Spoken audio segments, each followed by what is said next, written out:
रानी बोला। कन्हैया कहाँ बाड़े तू? थाना आइल बनी कानून के मदद लेवे खाती। रानी अब हम चुप ना बैठ, अब हम अपने प्यार खाती दुनिया से टकरा जाए। हमार भाई लोग खून खराबा पे उदारू हो गए, तोहर जान लेवे खातिर निकलल बा लोग। अच्छा कन्हैया तू अभी हमके अब्बूपुर मोड़ पे मिला, हमनी भाग की शादी कर ली हल जाई और जालिम जमाना से दूर अपन प्यार के हासिया बसा ली हल जाई। ठीक बा।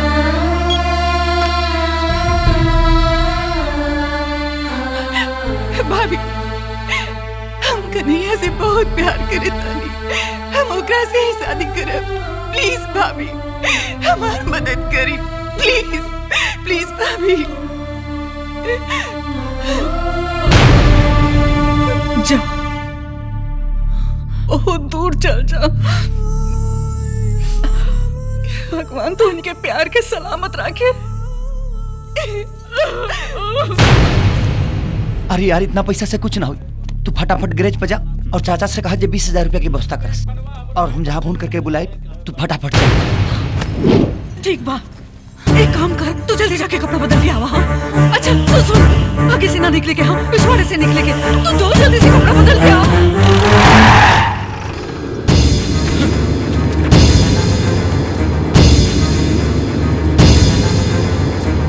कन्हैया कहाँ बा?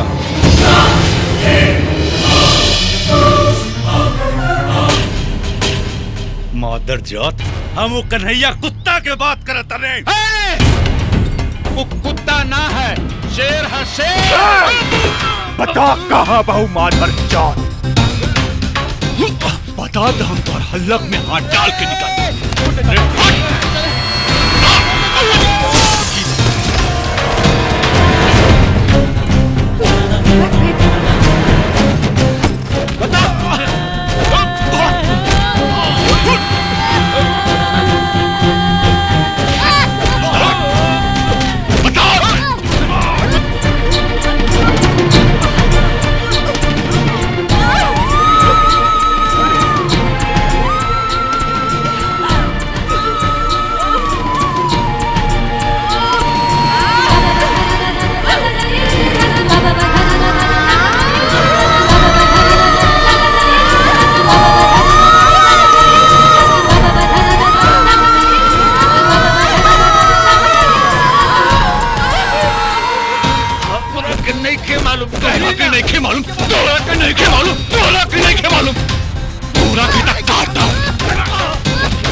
वो दोनों आजे शादी कहीं के कहीं दूर निकल चाहत बड़े, पैसा के कुछ इंतजाम।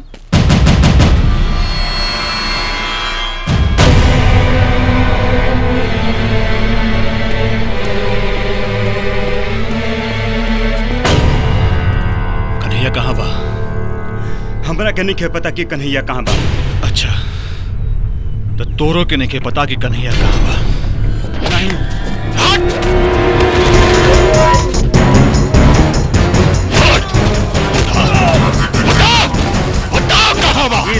ऐसे ना बताई। अगर अपन जान प्यारी बा तो बता दे कन्हैया कहाँ बा। कन्हैया हमार दोस्त था ठाकुर, पता मालूम रहे तब वो ना बताती। ना बताई दे ना ना।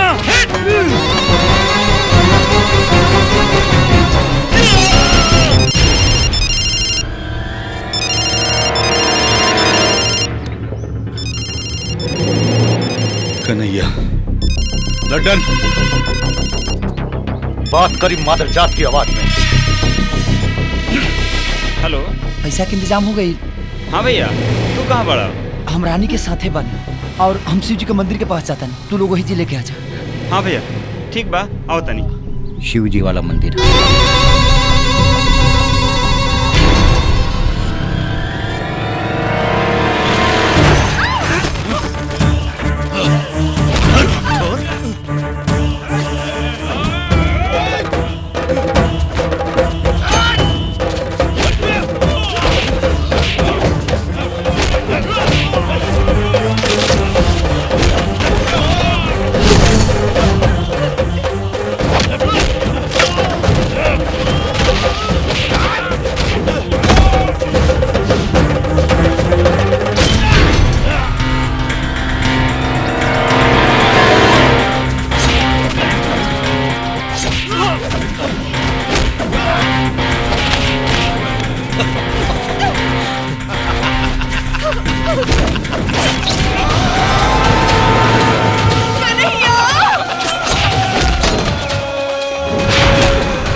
कन्हैया बस। भाई समझ के बहुत अन्याय सह लेनी है, बाकी अब ना।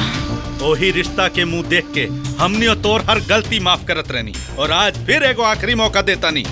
चुपचाप घरे चला और भुला जाए एकरा के। तू कोनो हाल में कर दुल्हन ना बन सकीले। इनकर दुल्हन तो हम ओही दिन बन गल रहनी, जे दिनी प्यार के दुल्हा बन के हमार दिल में समायल रहले। अब त इनकर प्यार खून बन के हमार नस नस में दौड़ रहल बा। तो हम तोहार सगरो खून बहा दे। अब तोहार बोली के जवाब हम ना, ई बंदूक के गोली दे। केकरा के डरावतानी? प्यार करे वालन के? अरे इतिहास उठा के देख ला, मोहब्बत आग की दरिया है, जेके बड़े बड़े सूरमा बुतावे के कोशिश कैले, लेकिन खाक हो गईले। इतिहास बनावे वाला इतिहास ना पढ़ेला, पागल लेके। तोरा जैसा ना मर्द और मौगा इतिहास ना, मनहूस लाश जौना के पिछवाड़ा पे ई लोग थूक के कहला कि ये दुनिया में दोबारा पैदा मत हुई।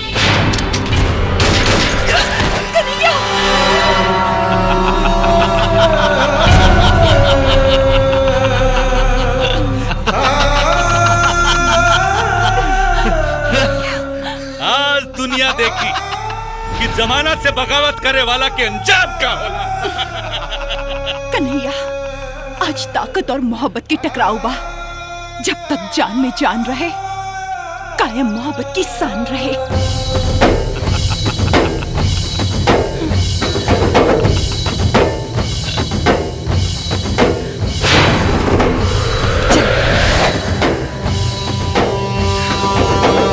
चला, हमने के एहनी के सामने मंदिर में शादी कर लिया जाए। चला।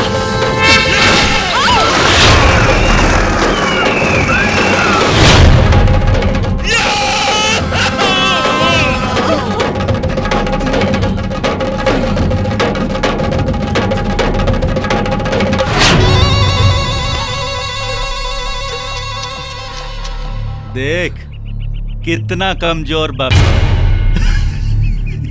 तू कदम भी ना चल पाओ, बहुत जल्दी झुके लागे।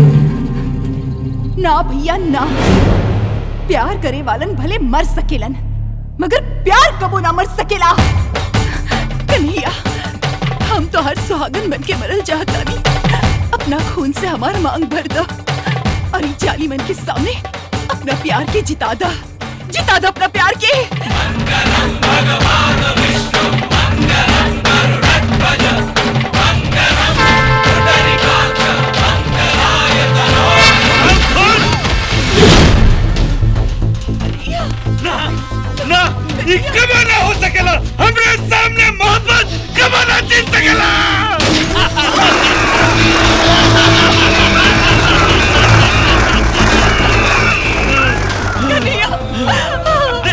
देख मुन्ना, देख मोहब्बत हारे लागल। भैया, एक गोली एकर दिल पर मारी, ताकि दिल का साथे मोहब्बत भी खत्म हो जाए। ना, ई कबो ना होई। जौना दीनी मोहब्बत मर जाई, भगवान के सिंहासन डोल जाई, चांद की चांदनी सूरज के रोशनी फीका पड़ जाई। चाहे तो लाख कोशिश कर ला, मोहब्बत के फूल खिल के रही। जितना सितम ढाई के बाद ढाला, लेकिन दीवाना मिल के रही। प्यार